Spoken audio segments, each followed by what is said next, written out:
मुझे ऑस्ट्रेलिया जाना है। क्या ऑस्ट्रेलिया मुझे वो सारी खुशियां दे पाएगा जो मैं चाहता हूँ? क्या ऑस्ट्रेलिया मेरी सारी एस्पिरेशंस पूरी कर पाएगा जो मैं चाहता हूँ? क्या ऑस्ट्रेलिया मुझे एक बहुत अच्छी सैलरी और एक बहुत अच्छा लाइफस्टाइल दे पाएगा जो मैं चाहता हूँ? फ्रेंड्स, अगर ये सारे क्वेश्चंस आपके भी हैं तो ये वीडियो आपके लिए है। Hello friends, welcome back to our YouTube channel. Good to see you back. Friends, recently हमारे एक व्यूअर ने हमको कांटेक्ट किया इंस्टाग्राम के ऊपर और उन्होंने हमको ये बताया कि वो एक अच्छी सैलरी कमा रहे हैं इंडिया के अंदर। एट द सेम टाइम उनकी जो वाइफ है वो भी एक अच्छी सैलरी कमा रही हैं इंडिया के अंदर। तो उनका क्वेश्चन ये था कि क्या उन्हें ऑस्ट्रेलिया आना चाहिए? क्या ऑस्ट्रेलिया उनको अच्छी सैलरी और ज़्यादा खुशियाँ दे पाएगा? तो फ्रेंड्स, एक बहुत बड़ा क्वेश्चन है कि अच्छी सैलरी और अच्छी खुशियाँ से एक्चुअली आपका मतलब क्या है? कि क्या मुझे ऑस्ट्रेलिया और ज़्यादा सैलरी दे पाएगा? तो देखिए फ्रेंड्स, अगर आप इंडिया के अंदर एक अच्छी सैलरी कमा रहे हैं, अच्छी सैलरी से हमारा मतलब है अगर आपकी रेंज 1 से 1.5 लाख के आसपास है, उससे ऊपर कमा रहे हैं तो टोटली डिफरेंट सिनेरियो होता है।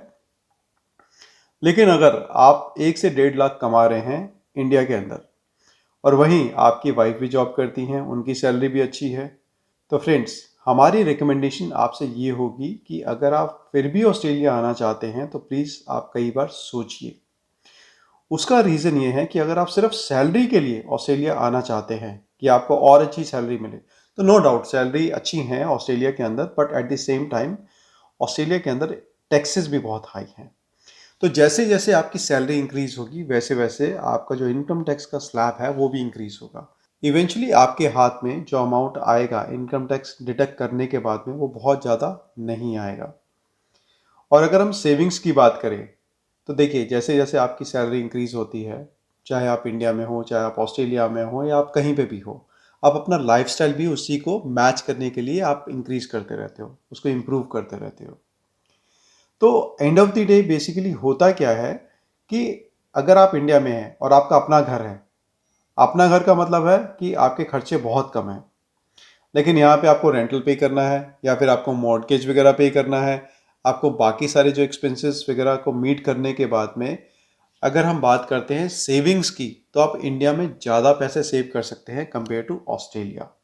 और वहीं दूसरी तरफ फ्रेंड्स, अगर आप इंडिया के अंदर 1.5 लाख रुपए महीना कमाते हैं और एट द सेम टाइम आपकी वाइफ भी अच्छा कमाती हैं, तो फ्रेंड्स फिर तो बिल्कुल हमारी रिकमेंडेशन होगी आप ऑस्ट्रेलिया आने के लिए कई बार सोचें, क्योंकि आप वो अमाउंट डेफिनेटली यहाँ पे सेव नहीं कर पाओगे, आपकी सैलरी कितनी भी अच्छी क्यों ना हो। तो इसीलिए इसके बारे में ज़रूर सोचिएगा। राकेश, आपने बिल्कुल ठीक बोला। सैलरी एक बहुत बड़ा फैक्टर है, लेकिन आई थिंक उतना ही इम्पोर्टेंट फैक्टर है कि आप अपने फैमिली और फ्रेंड्स के साथ कितने अटैच्ड हैं। स्पेशली अगर आप जॉइंट फैमिली में हैं, और मैं तो खैर जॉइंट फैमिली में कभी रहा नहीं, बट जहाँ तक मैंने जॉइंट फैमिली के बारे में सुना है कि जॉइंट फैमिली में लोग काफ़ी अटैच्ड होते हैं एक दूसरे से। तो दोस्तों, आप यहाँ आ तो जाओगे, लेकिन आप अपने फैमिली और फ्रेंड्स को काफ़ी मिस करने वाले हो अगर आप थोड़े से भी सोशल हो तो। यहाँ पे आपको काफ़ी लोग मिलेंगे जो फ्रेंडली होंगे, बट यहाँ पे एक बड़ी मशहूर कहावत है कि people here are friendly but they are not friends. तो आपको दोस्त यहाँ पे कम ही मिलेंगे, और फैमिली तो खैर क्या ही मिलेगी। तो अक्सर मैंने यहाँ पे लोगों को देखा है कि लोग डिप्रेशन में चले जाते हैं, या फिर फैमिली और फ्रेंड्स को स्पेशली फेस्टिवल्स में काफ़ी मिस करते हैं। तो जैसे दिवाली, होली वगैरह यहाँ पे होता है वो सब, लेकिन वो उस स्केल का नहीं होता। और उस तरह की जो हैप्पीनेस और सेटिस्फैक्शन जो हमें इंडिया में फैमिली के साथ ये फेस्टिवल्स मनाने में मिलती है, वो दोस्तों यहाँ पे नहीं मिलती है। मैं आपको स्ट्रेट फॉरवर्ड ये बोल रहा हूँ कि वो चीज़ यहाँ पे नहीं है। तो पैसों के साथ अगर आपका लेट से आप अच्छा नहीं भी कमा रहे हैं, और उसके बावजूद आपको लगता है कि पैसा आपकी लाइफ में इतना इंपॉर्टेंट नहीं है, लेकिन फैमिली और फ्रेंड्स बहुत इंपॉर्टेंट है, तो I think you need a second thought. जैसा राकेश ने बोला कि यहाँ आने से पहले बहुत बार सोचिए। इसके अलावा फ्रेंड्स, अगर आप यहाँ पे स्टूडेंट की तरह आ रहे हैं ऑन ए स्टूडेंट वीज़ा और आपको ये लगता है कि आप यहाँ पे आके आप जॉब कर लेंगे, अपने एक्सपेंसेस मीट कर लेंगे, और आपका इंटेंशन ये है कि जब आप अपनी स्टडीज़ को कंप्लीट कर लेंगे उसके बाद में आपको टीआर या फिर पीआर फाइल करना है, और आज की डेट में आपके पास में पीआर नहीं है, आप सिटीज़न नहीं हैं या वर्क वीज़ा में नहीं आ रहे हैं, तो फ्रेंड्स उस सिनेरियो के अंदर भी कई बार सोचिएगा, क्योंकि हमने बहुत सारे स्टूडेंट्स से बात की है, हम बहुत सारे स्टूडेंट्स को मिले हैं, और 99.99% स्टूडेंट्स जो यहाँ पे इस इंटेंशन के साथ में आते हैं कि वो पहले अपनी स्टडीज़ कंप्लीट करेंगे, उसके बाद में टीआर या पीआर करेंगे, उनकी लाइफस्टाइल जो है वो बहुत ही बेकार है आज की डेट में। आप सबको पता होगा कि आज की डेट के अंदर ऑस्ट्रेलिया के अंदर सरवाइव करना बहुत ही मुश्किल हो गया है। रेंटल बहुत हाई हो गए हैं, इनकम टैक्स हाई है, ग्रॉसरीज के जो प्राइजेस हैं वो बहुत ही बढ़ गए हैं, और जो यहाँ पे स्टूडेंट आता है अगर वो जॉब भी कर रहा है तो जॉब करने के लिमिटेड आवर्स हैं, आपको सिर्फ उतने आवर्स तक ही काम करना है, आप हमेशा के लिए काम नहीं कर सकते हैं। तो फ्रेंड्स उन स्टूडेंट्स के लिए अपने एक्सपेंसेस को मीट करना बहुत ही डिफ़िकल्ट हो जाता है। वो और जॉब्स करते हैं, नींद पूरी नहीं होती है, खाना अच्छा न्यूट्रिशन खाना नहीं मिलता है उनको, तो वो जो लाइफ होती है जब तक कि उनका स्टडी पीरियड ओवर नहीं हो जाता, जब तक कि वो टीआर या पीआर अप्लाई नहीं कर देते, वो लाइफ जैसे कहते हैं ना गधे वाली जो लाइफ होती है, वो एक्चुअली में वो लाइफ वो जीते हैं यहाँ पे। तो इसीलिए अगर आप स्टूडेंट बन के आ रहे हैं और आपकी इंटेंशन है कि आप इवेंचुअली टीआर या पीआर के लिए अप्लाई करेंगे, तो प्लीज़ फ्रेंड्स ज़रूर सोचिएगा इसके बारे में। दोस्तों अगला पॉइंट हम अक्सर इसको लाइटली लेते हैं, लेकिन मेरे हिसाब से ये काफ़ी इम्पोर्टेंट पॉइंट है। अगर आप ज़रा से भी फिज़िकली अनफिट हैं और आपको घर का काम करने का शौक़ नहीं है, तब तो आप यहाँ आने का सोचिए भी मत। यहाँ पर आपको रोज़ डेली चोर्स करने पड़ते हैं, जो घर के काम होते हैं, जैसे कि dish washing, cleaning, dusting, toilet cleaning, यहाँ सब कुछ होता है। कहने की बात है कि हमें लगता है कि बाहर की कंट्रीज़ में डस्ट वगैरह नहीं होती है, बट हाँ कम होती है इंडिया से, बट होती ज़रूर है। 2-3 दिन में एक बार आपको डस्टिंग करनी ही पड़ती है पूरे घर की।